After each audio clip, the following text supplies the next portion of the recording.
ದೋಸೆ ನೋಡಿ ಎಷ್ಟು ಮೃದುವಾಗಿದೆ ಅಂತ. ಹತ್ತಿಯಂತೆ ಮೃದುವಾಗಿರುವಂಥ ಈ ತೆಂಗಿನಕಾಯಿ ದೋಸೆನ ಮಾಡೋದು ಯಾವ ರೀತಿ ಅಂತ ನೋಡೋಣವಾ. ಈ ದೋಸೆ ಮಾಡಿಕೊಟ್ರೆ ಮನೇಲಿರೋ ಪ್ರತಿಯೊಬ್ಬರು ಎಂಜಾಯ್ ಮಾಡಿಕೊಂಡು ತಿಂತಾರೆ, ಅಷ್ಟು ಚೆನ್ನಾಗಿರುತ್ತೆ ಇದು. ಸೊ ಬನ್ನಿ, ಈ ಸಿಂಪಲ್ ಆ್ಯಂಡ್ ಟೇಸ್ಟಿಯಾಗಿರುವಂಥ ದೋಸೆ ಮಾಡ್ಕೊಳ್ಳೋದಕ್ಕೆ ಮೊದಲು ಅಕ್ಕಿ ನೆನೆಸಿಟ್ಕೊಳ್ಬೇಕು. ನಾನಿಲ್ಲಿ 2 ಕಪ್ ರೇಷನ್ ಅಕ್ಕಿನ ನೆನೆಸಿಟ್ಕೊಳ್ತಾ ಇದ್ದೀನಿ. ನೀವು ಯಾವ ಅಕ್ಕಿ ಬೇಕಾದರೂ ಉಪಯೋಗಿಸ್ಬೋದು. ಈ ಅಕ್ಕಿನ ಚೆನ್ನಾಗಿ ತೊಳ್ಕೊಂಡು ಮತ್ತೆ ನೀರು ಹಾಕಿ 4 ಗಂಟೆ ನೆನೆಸಿಡಬೇಕು. ಟೈಮ್ ಇದ್ದರೆ 5 ಗಂಟೆ ಬೇಕಿದ್ರೂ ನೆನೆಸಿಡ್ಬೋದು. ನೋಡಿ, ಕರೆಕ್ಟಾಗಿ ನಾನಿಲ್ಲಿ 4 ಗಂಟೆ ಅಕ್ಕಿನ ನೆನೆಸಿಟ್ಟಿದೆ. ಅಕ್ಕಿ ಚೆನ್ನಾಗಿ ನೆಂದಿದೆ. ಈಗ ಇದರಲ್ಲಿರುವಂಥ ನೀರೆಲ್ಲ ಸಪ್ರೇಟ್ ಮಾಡಿಬಿಟ್ಟು ಈಗ ಈ ಅಕ್ಕಿನ ಒಂದು ಮಿಕ್ಸರ್ ಜಾರ್ಗೆ ಸೇರಿಸ್ಕೊಳ್ತಾ ಇದ್ದೀನಿ. ಇದರ ಜೊತೆಗೇ ನಾನು ಯಾವ ಕಪ್ಪಲ್ಲಿ ಅಕ್ಕಿ ಅಳತೆ ಮಾಡ್ಕೊಂಡಿದ್ನೋ ಅದೇ ಕಪ್ಪಲ್ಲೇ 1 ಕಪ್ ತೆಂಗಿನಕಾಯಿ ತುರಿನ ಸೇರಿಸ್ಕೊಳ್ತಾ ಇದ್ದೀನಿ.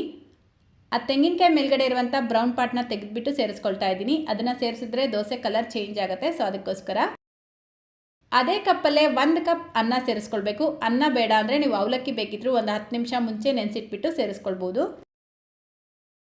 ಈಗ ಅದೇ ಕಪ್ಪಲ್ಲೇ ಅರ್ಧ ಕಪ್ ನೀರು ಸೇರಿಸ್ಬಿಟ್ಟು ರುಚಿಗೆ ತಕ್ಕಷ್ಟು ಉಪ್ಪು ಹಾಕ್ಕೊಂಡು ಇದನ್ನು ನುಣ್ಣಗೆ ರುಬ್ಕೊಳ್ಬೇಕು. ಎಷ್ಟು ನುಣ್ಣಗಾಗುತ್ತೋ ಅಷ್ಟು ನುಣ್ಣಗೆ ಇದನ್ನು ರುಬ್ಕೊಳ್ಳಿ. ನೋಡಿ, ಈ ರೀತಿ ನುಣ್ಣಗೆ ರುಬ್ಕೊಂಡು ಒಂದು ಪಾತ್ರೆಗೆ ಸೇರಿಸ್ಕೊಳ್ತಾ ಇದ್ದೀನಿ. ಈಗ ಅದೇ ಮಿಕ್ಸರ್ ಜಾರ್ಗೆ ಮತ್ತೆ ಅರ್ಧ ಕಪ್ ನೀರು ಸೇರಿಸ್ಬಿಟ್ಟು ಮಿಕ್ಸ್ ಮಾಡಿ ಸೇರಿಸ್ಕೊಳ್ತಾ ಇದ್ದೀನಿ. ಈಗ ಇದೆಲ್ಲವನ್ನು ಕೈಯಲ್ಲಿ ಚೆನ್ನಾಗಿ ಮಿಕ್ಸ್ ಮಾಡಿಬಿಟ್ಟು 8 ರಿಂದ 9 ಗಂಟೆ ಫರ್ಮೆಂಟ್ ಆಗೋದಕ್ಕೆ ಬಿಡಬೇಕು.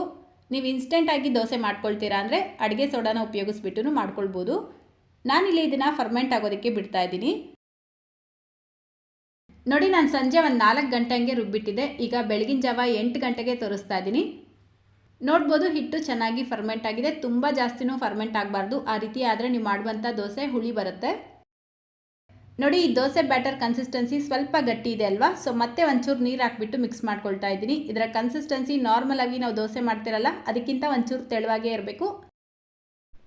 ನೋಡಿ, ಈ ಕನ್ಸಿಸ್ಟೆನ್ಸಿನೇ ಇರಬೇಕು. ಸೊ ದೋಸೆ ಮಾಡ್ಕೊಳ್ಳುವಂಥ ಹಿಟ್ಟು ರೆಡಿಯಾಗಿದೆ. ಇದನ್ನು ಮಾಡ್ಕೊಳ್ಳೋದಕ್ಕೆ ಗ್ಯಾಸ್ ಸ್ಟವ್ ಮೇಲೆ ತವಾ ಬಿಸಿಗಿಟ್ಕೊಂಡಿದ್ದೀನಿ. ತವಾ ಹೈ ಫ್ಲೇಮಲ್ಲಿ ಚೆನ್ನಾಗಿ ಬಿಸಿ ಮಾಡಿಬಿಟ್ಟು ಈ ದೋಸೆ ಬ್ಯಾಟರ್ನ ಈ ರೀತಿ ಮೇಲ್ಗಡೆಯಿಂದ ಹಾಕಿಬಿಟ್ಟು ಜಸ್ಟ್ ಲೈಟಾಗಿ ಸ್ಪ್ರೆಡ್ ಮಾಡ್ಕೊಳ್ಬೇಕು. ಈ ದೋಸೆ ಸ್ವಲ್ಪ ಮಂದವಾಗೇ ಇರುತ್ತೆ, ಜಾಸ್ತಿ ತೆಳುವಾಗಿ ಮಾಡ್ಕೊಳ್ಬಾರ್ದು. ಈಗ ಮೀಡಿಯಂ ಫ್ಲೇಮಲ್ಲೇ ಬೇಯಿಸ್ಕೊಳ್ಳಿ. ಈಗ ಇದರ ಮೇಲ್ಗಡೆ ಸ್ವಲ್ಪ ಎಣ್ಣೆ ಅಥವಾ ತುಪ್ಪ ಹಾಕ್ಬಿಟ್ಟು ಈ ರೀತಿ ಉಲ್ಟಾ ಮಾಡಿ ಹಾಕಿ ಬೇಯಿಸ್ಕೊಳ್ಳಿ. ಈ ದೋಸೆಗೆ ನೀವು ಎಣ್ಣೆ ತುಪ್ಪ ಏನೂ ಹಾಕಿಲ್ಲ ಅಂದ್ರೂ ದೋಸೆ ಚೆನ್ನಾಗೇ ಬರುತ್ತೆ. ಸೊ ಬೇಡ ಅಂದರೆ ಸ್ಕಿಪ್ ಮಾಡ್ಕೊಳ್ಳಿ. ಸೊ ನೋಡಿ, ಇದೇ ರೀತಿ ಉಳಿದಿರುವಂಥ ಎಲ್ಲ ದೋಸೆಗಳನ್ನು ಮಾಡಿಕೊಂಡ್ರೆ ಆಯಿತು. ಈ ದೋಸೆ ಜೊತೆಗೆ ಚಟ್ನಿ, ಸಾಂಬಾರ್ ಅಥವಾ ಚಿಕನ್ ಮಟನ್ ತಿನ್ನುವಾಗಿದ್ರೆ ಚಿಕನ್ ಗ್ರೇವಿ, ಮಟನ್ ಗ್ರೇವಿ ಕೂಡ ಚೆನ್ನಾಗಿರುತ್ತೆ. ಅಷ್ಟೇ, ಈಗ ತುಂಬ ಮೃದುವಾಗಿರುವಂಥ ತೆಂಗಿನಕಾಯಿ ದೋಸೆ ರೆಡಿಯಾಗಿದೆ. ಸೊ ಇವತ್ತಿನ ರೆಸಿಪಿ ನಿಮ್ಗೆ ಇಷ್ಟ ಆಯಿತಾ?